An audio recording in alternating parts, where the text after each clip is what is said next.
en un contexto en el que este no es claramente el primer enfrentamiento entre el Congreso y el Poder Judicial, qué tanto se ha incrementado la temperatura, digamos, en esta disputa entre estos dos poderes del Estado? Lo que yo diría es que tenemos un nuevo actor, que en este caso es el Poder Judicial, en un conflicto que ha enfrentado antes solamente al digamos, al Poder Ejecutivo, perdón, al Poder Legislativo y a la Junta Nacional de Justicia, y que solamente tenía un actor adicional que era el Tribunal Constitucional. Lo que hizo la Junta Nacional de Justicia fue solicitar tutela jurisdiccional y con eso introdujo un nuevo actor, que es el Poder Judicial, con unas reglas diferentes porque gracias a una modificación que hizo el Congreso, todo acto parlamentario puede ser controlado, pero por salas. Por eso es que tú has mencionado en la introducción que ya no es como antes, hace unos años, eran juezas o jueces individuales quienes podían emitir medidas, inclusive cautelares contra el Congreso. Eso ya cambió. El Congreso ha señalado que para poder interrumpir eventualmente un proceso parlamentario solamente lo pueden hacer salas constitucionales y lo que hemos tenido ahora es el pronunciamiento de una sala, es decir, un colegiado de 3 personas. Y entonces un nuevo actor ha decidido pronunciarse, a mí me parece que lo han hecho, digamos, de forma adecuada. Yo estoy de acuerdo con el sentido de la resolución, quizás con algunos fundamentos, digamos, no coincido, pero bueno, más allá de eso, me parece que es oportuna su intervención porque a todas luces, si no lo hacían ese día, era claro que durante el día del clásico, la suerte de la Junta Nacional iba a estar echada, ¿no? Empecemos un poco por explicar, este es un recurso de amparo presentado por los miembros de la Junta Nacional de Justicia en contra del Congreso porque consideran que sus derechos fundamentales están siendo afectados o podrían ser afectados por una eventual decisión del Congreso, ¿no? ¿Qué es exactamente un recurso de amparo? ¿Por qué se presenta ante la Corte Superior? ¿Y qué podría venir después en un contexto en el que ya el presidente del Parlamento, Alejandro Soto, ha adelantado que por un lado se está apelando esta decisión, ¿no? ¿Qué pasaría con esa apelación? Y que por otro han presentado también una solicitud al Tribunal Constitucional para que se anule esa medida cautelar dada el martes por la tercera sala constitucional de la Corte Superior de Justicia de Lima. Ok, quizás tengamos, digamos, claramente los dos caminos que están ahorita en conflicto en esta materia. Lo que ya tenemos previamente y que en mi opinión es lo primero que se va a resolver es una demanda que en realidad hizo un tercer actor, que es la Fiscalía de la Nación contra la Junta Nacional de Justicia. Esa es una demanda que se puso ante el Tribunal Constitucional, que es lo que nosotros llamamos procesos competenciales, que es cuando dos entidades públicas señalan que una está invadiendo el fuero de otra o ninguna quiere asumir una determinada competencia pública. En este caso sería más bien por menoscabo, es decir, que una entidad, la Junta, estaría invadiendo competencias indebidamente del Ministerio Público. Ese procedimiento se ha puesto justo por los procedimientos disciplinarios que la Junta le está interponiendo, bueno, estaba teniendo en curso respecto de la fiscal de la Nación, y allí se va a decidir, por ejemplo, qué tanto la Junta Nacional de Justicia puede avanzar en sus investigaciones. Ese procedimiento en materia está ya ahorita listo para resolver. Me parece que es probablemente de lo primero que tendremos noticia en las semanas siguientes, porque la audiencia ha sido hace menos de 2 semanas y probablemente ya tendremos alguna resolución. Hay otro tipo de procesos constitucionales que suceden cuando una persona, cualquier persona, siente que han dañado sus derechos. Y lo que tienes que hacer es alegar la violación de un derecho. Esa persona puede ser una persona particular o puede ser una persona funcionaria pública. En este caso, esas personas son el colegiado que integra la Junta Nacional de Justicia, que señala que con el procedimiento que le ha iniciado el Congreso, básicamente se estaría dañando, digámoslo en términos amplios, su debido procedimiento. En este proceso de amparo, la primera instancia y la segunda siempre es el Poder Judicial. Esos casos solo llegan al Tribunal Constitucional cuando terminaste las dos instancias en el Poder Judicial y planteas excepcionalmente un recurso de agravio si es que no has logrado una tutela adecuada en el Poder Judicial. Estamos ahorita ni siquiera terminando la primera instancia, sino es que allí se ha planteado lo que nosotros llamamos una medida cautelar, y la cautelar les ha dado la razón en este sentido. La cautelar de la Sala Constitucional lo que dice es que el procedimiento, entiende, no es un problema, pero la forma en la que la causa grave no está definida en nuestras normas y solamente está definida en la Constitución, podría lesionar los derechos al debido procedimiento y causar indefensión, en este caso, del colegiado de la Junta. Y en base a ese podría, y por la tutela de emergencia, en vista que ese tema se iba a votar, es que les ha concedido la cautelar.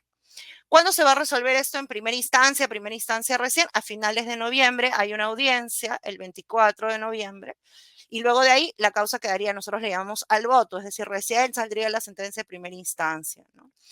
¿Qué es lo más probable? Que salga primero la sentencia de primera instancia o que la Sala Suprema, que va a ver la apelación de la cautelar, programe también su resolución.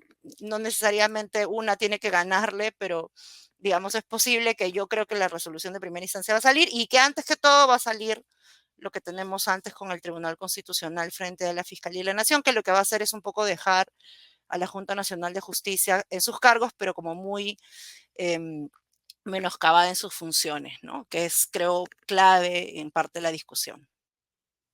Y en este caso, esa apelación a la medida cautelar recién sería revisada por la segunda instancia, por la Corte Suprema, una vez que se dé el fallo, o sea, ya digamos No, pensando en diciembre, corren o eso se paralelo. vería directamente. Ujú. Corren paralelo, es decir, técnicamente podría pasar que primero puede salir la sentencia de primera instancia y después podría salir la apelación del cautelar o viceversa, es decir, podría primero salir la apelación del cautelar y después recién salir el fallo de primera instancia. Cualquiera de las dos combinaciones es posible porque son procedimientos que corren en paralelo. Lo que sabemos es que el fallo de primera instancia podría salir a finales de noviembre porque la audiencia está programada el 24 y luego de que tú tienes tu audiencia ya, digamos, está lista, o sea, está listo para emitirse la sentencia. Y Pero con el cautelar que en se ha el otro caso no otorgado, tenemos fecha, ¿no? sí, sí, exactamente, no hay fecha, pero con esta cautelar que se ha otorgado, ¿podríamos prever más o menos cuál sería la posición de esta tercera sala? Es decir, que efectivamente considera que se están vulnerando los derechos de los miembros de la Junta Nacional de Justicia o no necesariamente. No necesariamente. Lo que podríamos más o menos sacar es que de las dos alegaciones que ha hecho la Junta, que es un tema de procedimiento y un tema de sustancia, es decir, de causa grave, lo que le parece un poco más escandaloso ahorita, tentativamente, a ese colegiado es el tema de la causa grave, no tanto el Ujú. procedimiento. Entonces, eso es lo que podemos saber, digamos, y que en virtud de la urgencia han señalado que esto de la causa grave era lo que les parecía más persuasivo para resolver, pero todo con cargo a remirarlo más y a revisarlo más, ¿no? Entonces, vamos a ver, digamos, además está pendiente en esto que he contado del competencial, que le han mandado un escrito desde el Congreso, en este competencial, en un previo competencial que tuvieron con el Poder Judicial, le ha mandado la Procuraduría del Congreso al TC un escrito pidiéndole básicamente que deje en seguimiento de una sentencia previa que se emitió hace unos meses, que anule esta cautelar. Entonces, varios creemos que no es un camino adecuado, pero bueno, tampoco me sorprendería que por allí tengamos alguna novedad. Por eso también mencioné lo de la cautelar, porque los procesos cautelares en principio tienen también una etapa de seguimiento y me parece que es ahí a donde impropiamente está apostando el Congreso, ¿no? Hablabas tú de esta sentencia anterior, ¿no? Porque, digamos, el enfrentamiento entre el Poder Judicial y el Congreso y la decisión respecto a cómo se pueden, digamos, interactuar estos dos poderes y hasta dónde llega uno respecto al otro, ya se ha visto en casos anteriores, como por ejemplo la elección del defensor del pueblo, ¿no? Que creo que es al que se refiere esta sentencia que de acuerdo con la Junta de Portavoces y el presidente del Parlamento y muchos congresistas, ellos consideran que aseguraba que, que el Poder Judicial no pueda, digamos, emitir una cautelar o controlar, digamos, o evitar que el Congreso haga algo, ¿no? ¿Cuál es tu posición respecto a qué verdaderamente o qué podemos concluir respecto a lo que efectivamente dice esa resolución del Tribunal Constitucional respecto a cuáles son las reglas en ese juego entre el Poder Legislativo y el Poder Judicial. Bueno, recordemos un poco las competenciales que se han ido usando. En ese momento fue una competencial que le planteó el Congreso al Poder Judicial, señalando que el Poder Judicial en la regulación anterior, en la que eran jueces individuales, quienes podían dar medidas cautelares, había tenido decisiones que interrumpían procesos parlamentarios. Antes de plantear ese competencial cambió las reglas y por eso ahora ya no es una jueza, un juez, sino es una sala. Entonces, el poder, digamos, de poder cambiar reglas lo tiene el Congreso y de hecho a mí me parece que ese cambio da cuenta un poco de quién maneja un poco también la, digamos, la sartén y por el ala, ¿no? Entonces, ya, ahora ya no es un juez, es una jueza, es una sala. Pero en esa sentencia, bueno, el Tribunal Constitucional en concreto le dio la razón al Congreso en muchas cosas, salvo en un detalle que creo que es crucial en este caso. Lo que dijo el Tribunal Constitucional es que entendía que dentro de los procedimientos parlamentarios era posible hacer una división. Por un lado, procedimientos que denominaba eminentemente políticos, en donde había criterios eminentemente políticos y en esos criterios o procedimientos eminentemente políticos, como por ejemplo elegir tribunal constitucional, elegir defensor del pueblo, elegir BCR, etcétera, etcétera, el control constitucional por parte del Poder Judicial era menor. Siempre se podía plantear un proceso de defensa de derechos fundamentales, le hace un amparo, por ejemplo, pero la presencia de ese discurso era mucho menor porque había un mayor grado de componente político. Pero también había otro grupo de procedimientos, eso es lo que dijo el tribunal, en los que el Congreso tenía atribuciones de investigación, ¿no? Por ejemplo, los llamados juicios políticos para autoridades que pueden terminar con su inhabilitación o los antejuicios políticos que pueden terminar con que la persona vaya a la fiscalía a responder por supuestos delitos. Y en esos procedimientos en donde hay una posibilidad del Congreso de investigar a alguien, allí es más intenso el control de derechos fundamentales, entonces allí el Poder Judicial tiene un mayor margen para poder controlar derechos. Entonces, lo primero que tendríamos que preguntarnos es, este proceso frente a la Junta, ¿a qué se parece? A pesar de que esa diferencia, muchas la hemos criticado, yo creo que esa diferencia es medio maniquea, pero inclusive si la aceptamos. Ese procedimiento junto a la Junta, frente a la Junta de una causa grave, se parece más a una cuestión política como elegir defensor del pueblo que está sujeto a cuoteos o elegir TC o elegir miembro de la Contraloría o elegir BCR. ¿Se parece más a eso?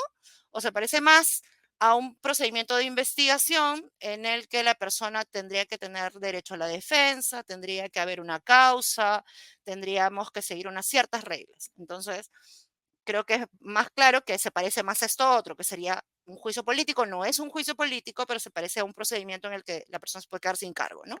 Y por lo tanto, el control de derechos fundamentales es más intenso, eso dice la sentencia, y se autorizan los numerales 40, 41, 42, que se puedan poner procesos de amparo, procesos constitucionales para velar por derechos. Entonces, no es tan cierto quienes han leído en la sentencia que cuando es una cuestión política no se puede hacer control, eso no dice la sentencia dice que si fuera un procedimiento político, el control podría hacerse, pero menos intenso, y si es otro tipo de procedimiento es más intenso, y aún en esa diferencia que yo no comparto, lo de la Junta no es un procedimiento eminentemente político, por lo tanto, sí está sujeto al control de derechos, ¿no? Entonces, no me parece que los jueces, en este caso de esta sala, hayan resuelto mal, me parece que han actuado conforme a la jurisprudencia constitucional que uno obviamente podría no compartir, pero bueno, es lo que hay, es la interpretación de la Constitución del máximo órgano y es lo que hay que seguir, ¿no?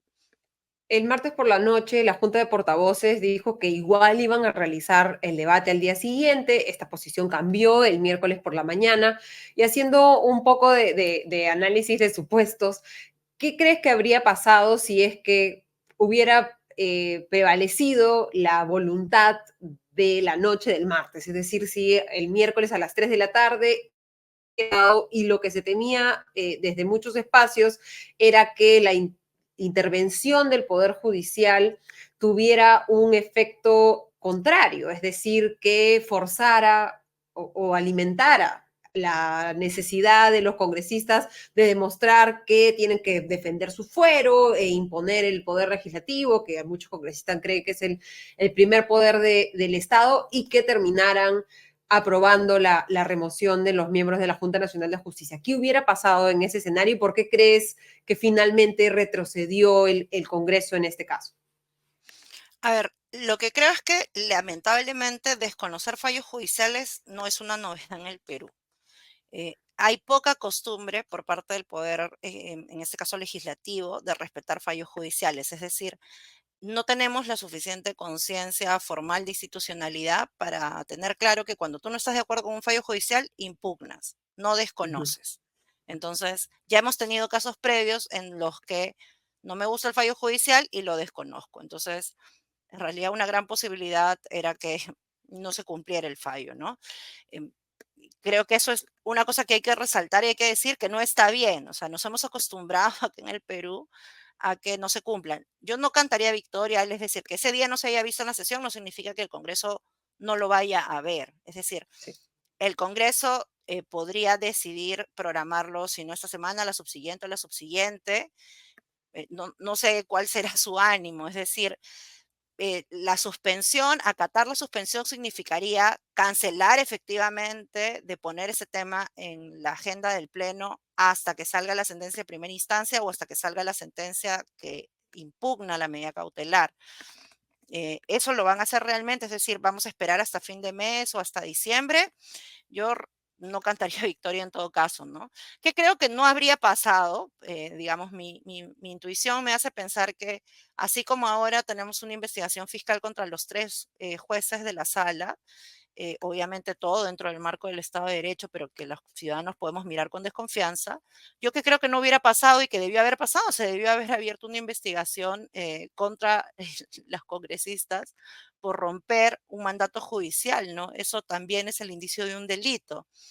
Em, pero, por ejemplo, aquí nos hubiéramos preguntado si hubieran votado desconociendo un fallo judicial, la fiscalía hubiera sido súper célere para iniciar investigación, como lo ha sido frente al Poder Judicial por el sentido de un voto, que es algo que también nos estamos acostumbrando. Es decir, oye, tú haces una interpretación jurídica razonable, puede que no le guste a todo el mundo, pero es razonable. Y ahora eso te puede traer responsabilidad administrativa, te pueden inhabilitar por eso y te pueden inclusive abrir investigación fiscal por eso. Pero en cambio los congresistas repiten siempre que por sus votos nadie los puede investigar. Entonces ese doble estándar no hace bien una democracia. Si una congresista defiende su voto de conciencia y señala que no tiene que darle razón ni cuenta a nadie de cómo vota, ¿por qué a las juezas, por qué a las fiscales, a los jueces, que todavía tienen una carga mayor, que es argumentar su posición? Sí les podemos inhabilitar, sí les podemos abrir investigaciones fiscales cuando no queda claro que hayan transgredido algún deber, por ejemplo, de probidad, no es que hayan recibido una coima por canjear su voto, no es que hayan afectado, por ejemplo, algún derecho fundamental de discriminación a una de las partes. Entonces, no es que una jueza o un juez sea inimputable, por supuesto que se le puede imputar el sentido de sus votos si falla a la probidad. Pero lo mismo también con las y los congresistas. Entonces deberíamos acostumbrarnos, Ale, y con eso cerraría esta reflexión, a que en un Estado de Derecho todo el mundo tiene que dar cuenta y razón pública de su posición. Las y los congresistas, pero también este doble estándar de pedirle al sistema de justicia todo y que el Congreso no tenga que decirnos a la ciudadanía qué es lo que está detrás de sus fallos, no nos hace bien para fortalecer lo que en teoría deberíamos fortalecer, ¿no?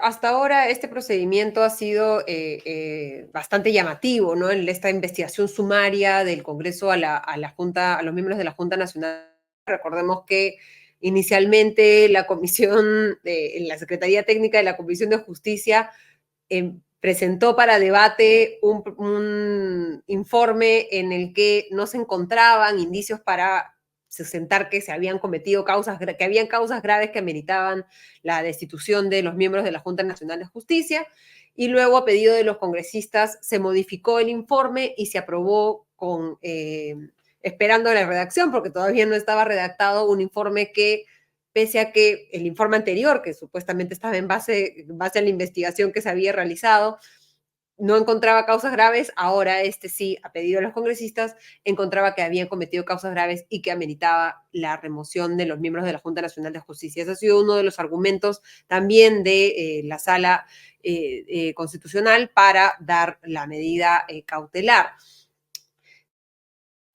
Tú decías, no hay que cantar justicia, perdón, cantar victoria, y esperemos que, porque digamos, tendría que haber un cambio, un giro muy importante en el Congreso para que no se termine removiendo a un grupo o a todos los miembros de la Junta Nacional de Justicia.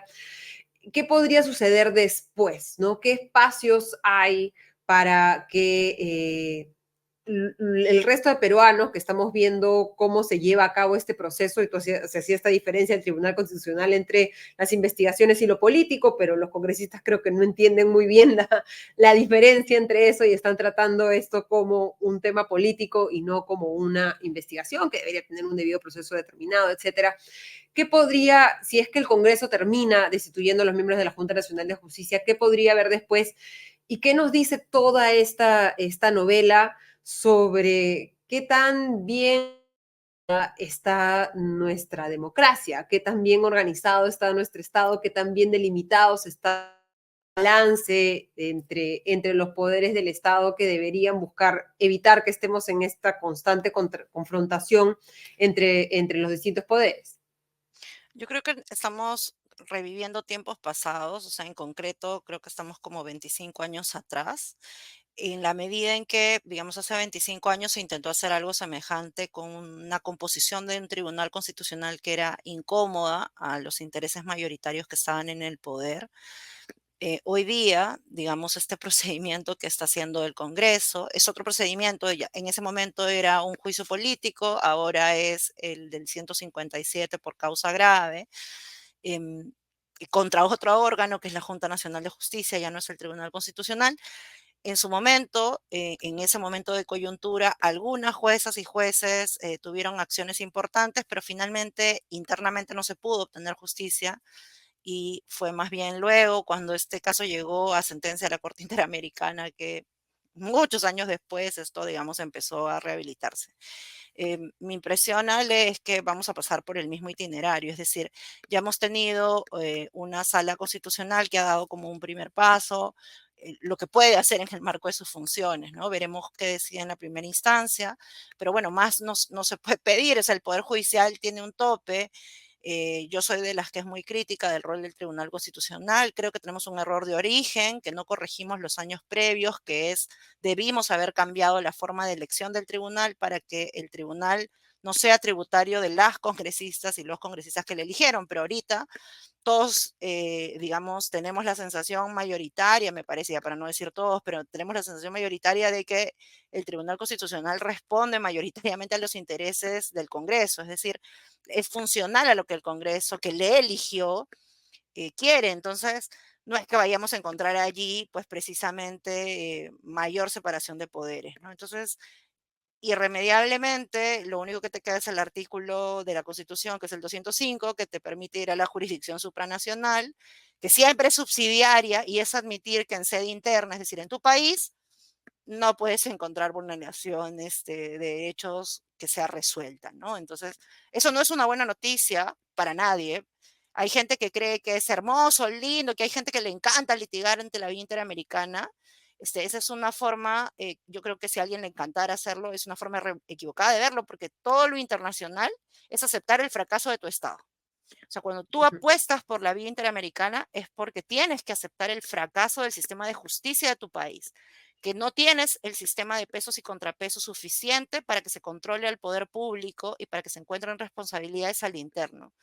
Entonces, que eventualmente esto en 10 años tenga una sentencia de la Corte de caso de integrantes de la Junta Nacional de Justicia, yo creo que no será una buena noticia.